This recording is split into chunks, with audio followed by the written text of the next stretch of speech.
Hello, I'm Jim Keir. I'm the author of Traffic Global for Explain. I'd like to talk today about a question that we keep getting asked, and it's a very understandable question, which is how do I add parking to an airport? This is for people who have bought Traffic Global. They've installed it, they have third-party or freeware airports installed, and it's just not being used to its fullest or not being used at all. Traffic Global works very hard to use any airport that it comes across, but in some cases that's just not going to happen. The question usually gets followed up very quickly with other traffic products allow me to have a little text file which defines the parking spots. And there is a good reason that Traffic Global isn't allowing you to do this at the moment. There are two other major traffic programs around. One of them gets its locations of the aircraft in real time from the internet. That means that it doesn't need to know really anything about the airport.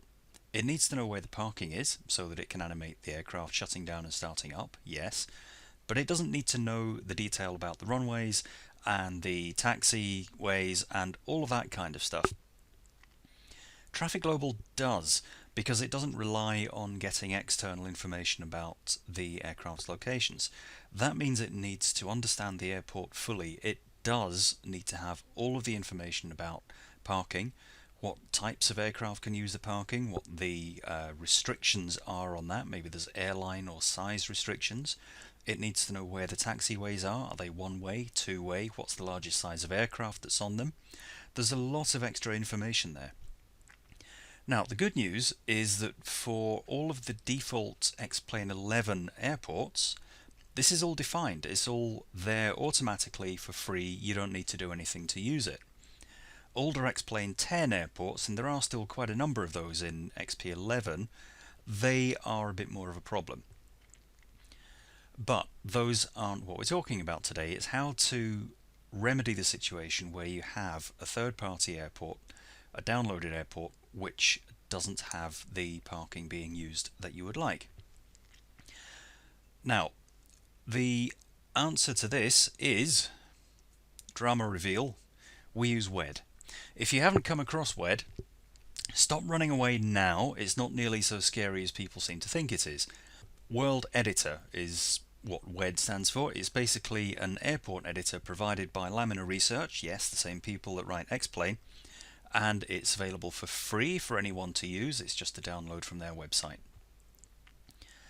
And the reason I'm using this rather than another tool is simply because it's there, it's free, and it does everything we need.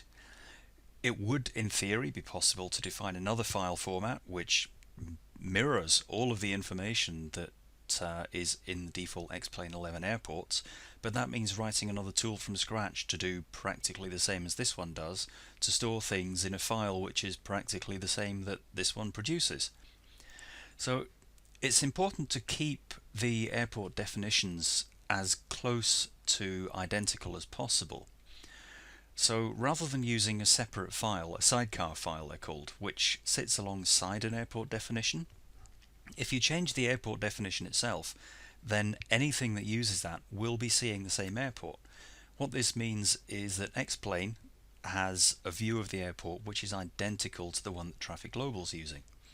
It also stays identical to the view of the airport that any ATC plugins you have are using, or any mapping plugins that you have are using. If they're all reading from the same file, then they're all aware of the same world. As soon as you start putting information in separate files which are specific to one product and one product alone, then that information is not really shared amongst anything else, and your simulated world will begin to diverge. So the airport that I'm going to use here is a freeware one. It's downloaded from xplane.org for Zagreb, LDZA. It's called Zagreb version 2 New Apron, I think. The author was kind enough to give me permission to use his airport in this example. Now, I'd like to make it clear that I'm not saying anything bad about this airport. It looks perfectly well designed as far as I can see. There's just one tiny little detail missing, which actually makes a surprisingly big difference to Traffic Global.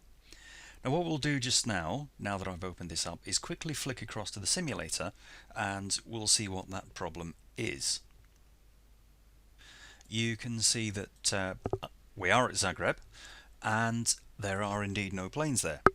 So let's open the flight plan view here, and there's the Zagreb airport. And if you look carefully down here, you can see that all these parking slots are marked in red and there's no aircraft in them other than me. These ones down here, they've all been used, they're just fine. If we have a look at one of those, yeah, we got aircraft there, we got aircraft in the other ones, that's all fine. So what's wrong with the ones to the northeast? Well, the obvious thing, obvious once you know you're looking for it at least, is if you look at these ones, there is a green taxiway running right behind them. For these ones, the taxiway is actually quite a distance off, and what we're going to find is that this is it up here. So for those planes that get a pushback coming from here all the way out to this taxiway, they're going right the way across the apron and across the grass and all the way out here. So on this airport that would, probably be okay, although it's completely the wrong thing to do. Many airports, there might be other parking spots here, there might be a building here. So the reason that those parking spots have been disabled, they're not used at all, is simply that there's no taxiway near enough for them to access. And this is what we need to correct. So we'll flip back into WED.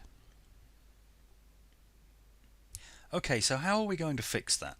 Well, as you saw, I opened the airport in WED, and because this one was originally designed in WED, as the majority of them are, it's opened it straight up. Now, what I'm going to do now is have a very quick run through, without really much description at all of what I'm doing or why I'm doing, of how to fix this problem, because I want you to see how fast you can make these changes. I know that WED might look a bit scary if you've never used it before. It's not really a Windows standard if you're on a Windows machine. There's lots of tools, there's lots of options, there's lots of text. However, we can keep it much, much simpler than that. So all I've done in this window is to open the airport, and that is it. So what I'm going to do now is click on Taxi and Flow over to the right here, and you'll see we have more colours. The bright colours, the blues, reds and yellows, are taxiways, and as we saw in the simulator, all of this parking down here is nowhere near the nearest taxiway. So we're going to fix that by clicking on this button here, which says Taxi Routes, the ATC button. I'm going to click somewhere near that junction up there. I'm going to click on that corner, and that corner there, and I'm going to press enter. Now you can see that these now have arrows on them, so I'm going to select all of those. I'm going to switch off one way. The arrows on the end of the taxiways disappear, and we now have taxiways. I'm going to export the apt.dat. That's opened up on the other monitor. One moment, that's what we've got. There's a couple of warnings here because this is a slightly older airport. That's fine, we're going to ignore those, and I am going to save. Job done, and I'll prove that by rerunning the simulator. So we're back in the simulator, we're back in the 737, and we're back at Zagreb, and tentative look to the left, we have traffic. We have an entire terminal full of traffic. Now you can see that nothing has changed visually here. That taxiway definition is purely to allow the AI to move around. So let's go back into WED and have a slightly more detailed look at what actually happened when we made that change.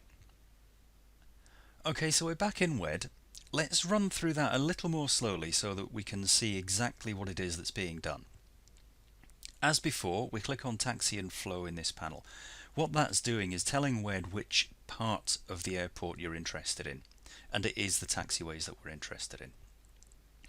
These lines around here are paint lines, and they don't matter, that they don't do anything as far as traffic global is concerned. It's just paint. For X-Plane 10 airports, Traffic Global does try to work out where the taxiways might be based on just the paint, but that's really a very, very poor way of doing this, because it is just a line of paint. I've seen taxiway centerline markings on runways, I've seen them going round the edge of the apron, I've seen them on roads, I've seen them on both sides of the taxiway rather than down the middle of it. It's just a line of colour that can be used for anything. These yellow things and the red and the blue, these are how the AI know how to travel around an airport. The blue is the runway. You can see if we select the runway, I'm just using the arrow tool here, the select tool, then we get information about the runway. Red sections are taxiways, but they are entering or leaving a runway, so those are runway access sections.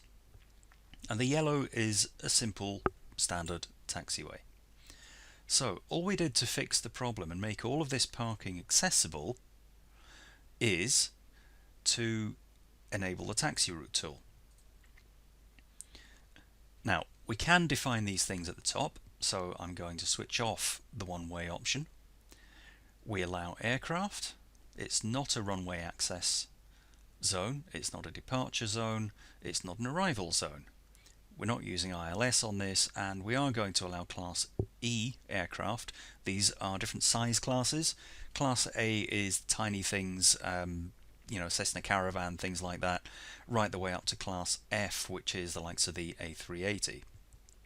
And don't really care what the name is for this. So what we're going to do, we have that tool selected, and I just click somewhere near there. WED is smart enough to know that I want to join it to there, and I'm going to come down there, and you see we have a thin green line. It doesn't matter that it's not exact, we can move it. That thin green line is basically a work in progress.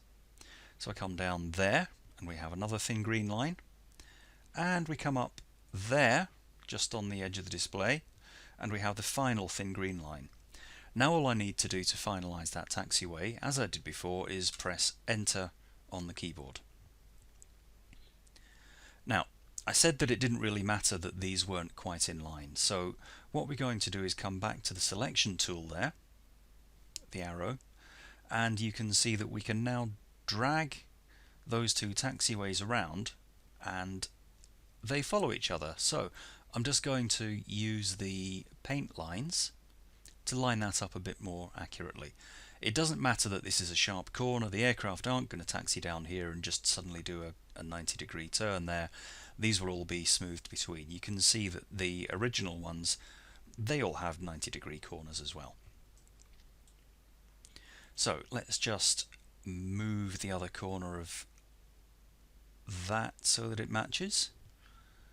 There we go, and that one's okay anyway. And you can test that these have actually linked, because if I move that, you can see that all of these are moving.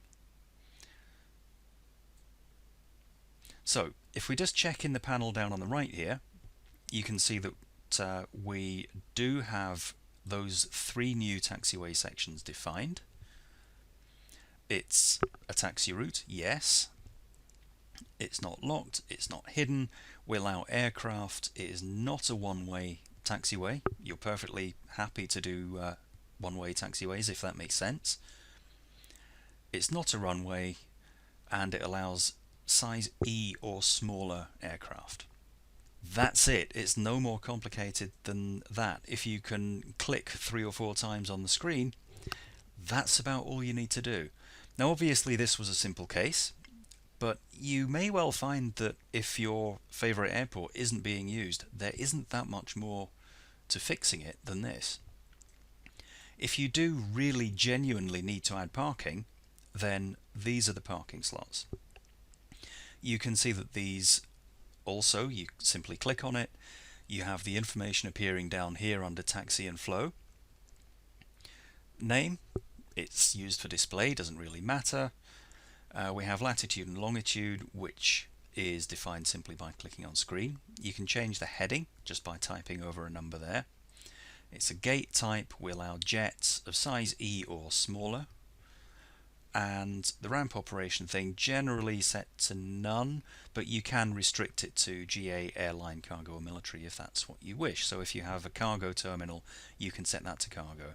The ramp operation none, there is no restrictions rather than no aircraft. And you can type in 3-letter airline codes there if you want to reserve it for a particular airline. So we can do that by adding a ramp start. Click there, we have a new parking. Now that happens to be inside a terminal, so I'm not going to do that, I'm just going to delete it. But that is how easy it is to add these things. Exactly as we did before, all you need to do to save these changes is export the apt.dat.